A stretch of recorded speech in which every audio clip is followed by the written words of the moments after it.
بالकुल ऐसा ही एक सवाल हजरत इमाम जाफर सादिक को पूछा गया कि एक खुदा होने की दलील क्या है। ये सवाल पूछने वाला एक ऐसा शख्स था जो आज के ज़माने में जिसे एथियस्ट कहा जाता है, खुदा को न मानने वाले लोगों में से एक था। जो अगर हिंदी उर्दू में कहा जाए तो इसे नास्तिक कहते हैं।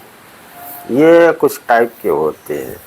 एक टाइप ऐसा होता है जो आप इसे जो है किसी भी टाइप की दलील दीजिए, ये मानता ही नहीं। बस ये आपकी पूरी बात तो सुन लेगा, लेकिन जाते हुए कहेगा कि मैं आपकी बात को डिनाई करता हूँ, आपकी बात को नहीं मानता हूँ।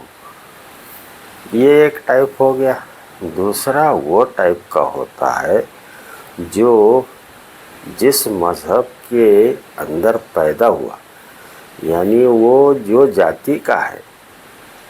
मिसाल के तौर पर मुसलमान, हिंदू, क्रिश्चियन, ऐसे कई मज़हबों के नाम हम लोग ले सकते हैं। मुसलमानों में भी एथियस्ट होते हैं, जैसे कि अब इंडिया में सबसे बड़ा नाम तो अब आ रहा है, वो कोई बॉलीवुड का ये है ना, वो निकलने वाला, मुझे नाम याद नहीं आ रहा। आप मुझे भी ज़रा कमेंट में बताइए कि वो कौन, वो शायद सलीम जावेद में से कोई है, वो कहानी लिखता है, वो एथियस्ट है, वो मानता नहीं है।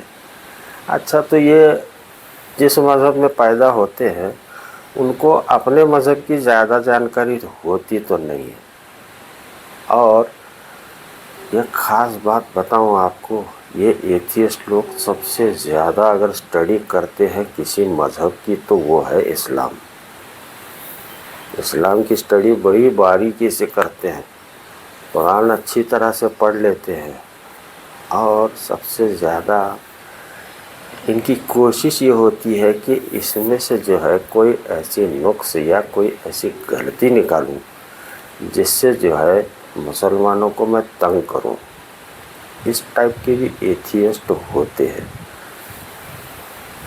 अब एक एथियस्ट ऐसा भी होता है जो वाकई में ईमानदार होता है।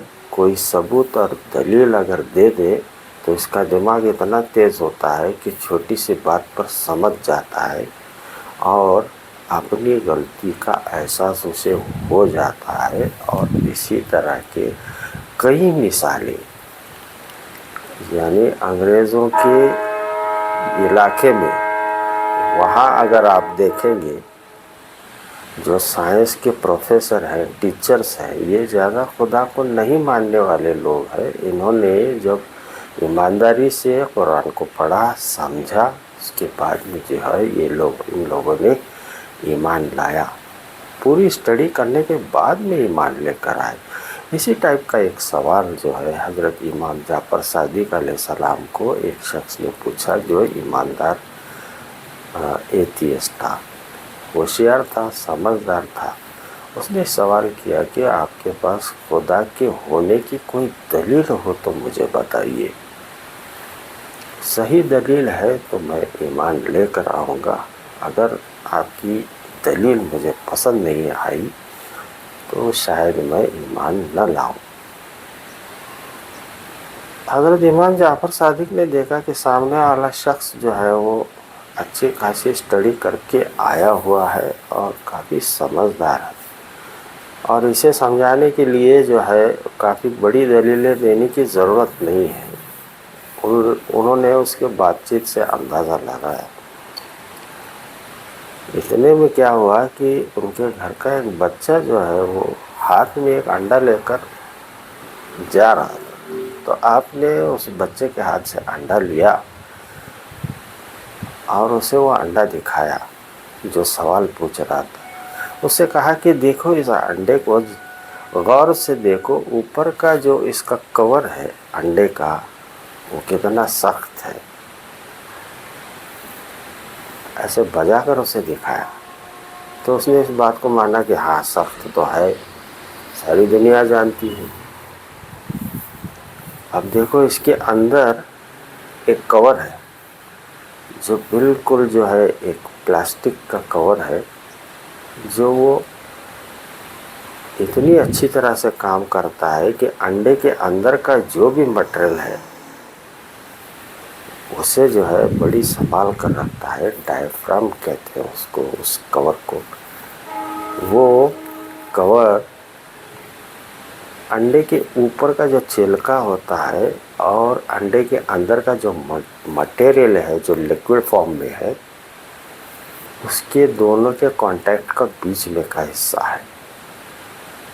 अगर इसको ऐसे निकालोगे ना खींच कर, तो ये गीला नहीं होता है, एक साइड से वो पूरा ड्राई आसानी से निकल जाता है। आप कभी एक बार चेक करके देख लीजिए। उसके बाद आपने कहा कि इस छिलके के अंदर जो है एक प्लास्टिक जैसा कवर है, उसके बाद में एक वाइट कलर का लिक्विड है। उसने कहा हाँ होता है। वो वाइट कलर के बीच में एक येलो कलर का एक बॉल होता है। उसने कहा हाँ ये भी होता है। कौन सी चीज़ है जो ये दोनों लिक्विड को जो है आपस में मिलने नहीं देती? ऐसे ही हो गया ये, इसका बनाने वाला कोई नहीं होगा। कौन सी चीज़ है? इस अंडे को देखकर जो है कुदरत का करिश्मा देख लो गौर से और उसके बाद में मेरे ख्याल से इतनी दलील तुम्हारे लिए काफ़ी है। मैं नहीं समझता कि तुम्हें इससे ज़्यादा बताने की ज़रूरत है। वो इस बात पर राज़ी हो गया और उसने कहा कि ये आप सच कह रहे हैं कि वाकई में एक पीला बॉल जो लिक्विड फॉर्म में है और एक वाइट मैटर है, ये दोनों आपस में मिलते नहीं हैं। जब तक कि वो अंडा साबुत है तब तक ये दोनों चीज़ें आपस में मिले हुए हो, दिखता मिले हुए हैं, लेकिन अलग भी है। क्या बात है? उसने कहा मैं ये बात आपकी मानता हूँ और ईमान लाता हूँ। अब देखिए, जो अलग टाइप के होते हैं और अच्छे ईमानदार टाइप के एथियस्ट होते हैं, वो समझ जाते हैं कि इशारा काफ़ी होता है। उनको छोटी सी रोशनी दिखा दो तो वो आगे बढ़ जाते हैं।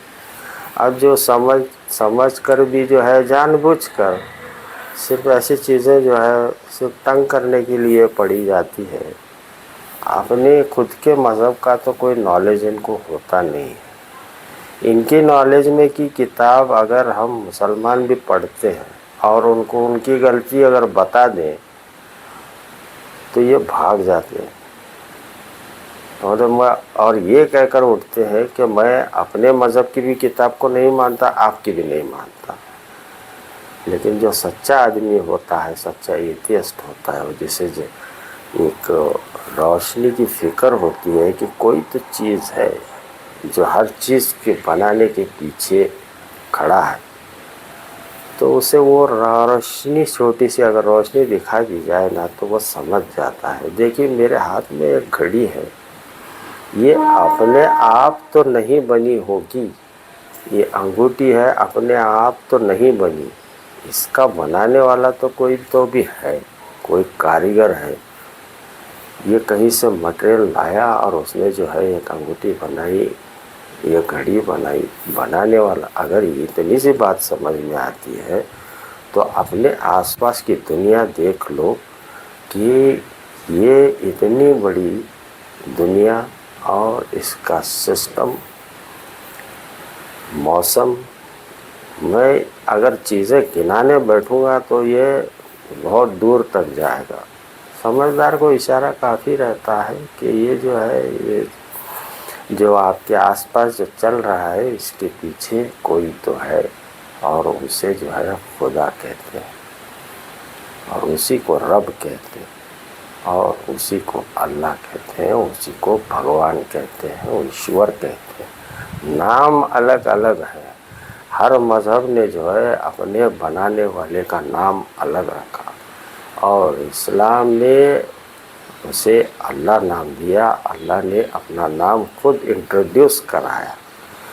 कोई इंसान ने या कोई अवतार ने खुदा का नाम खुद से नहीं रखा है। बाकी मज़हबों में देखोगे आप तो लोगों ने रखे हुए नाम जो है वो आपको पता चल जाएंगे, लेकिन अल्लाह ये ज़ाती नाम इसने खुद अपने आप से रखा और लोगों को बताया।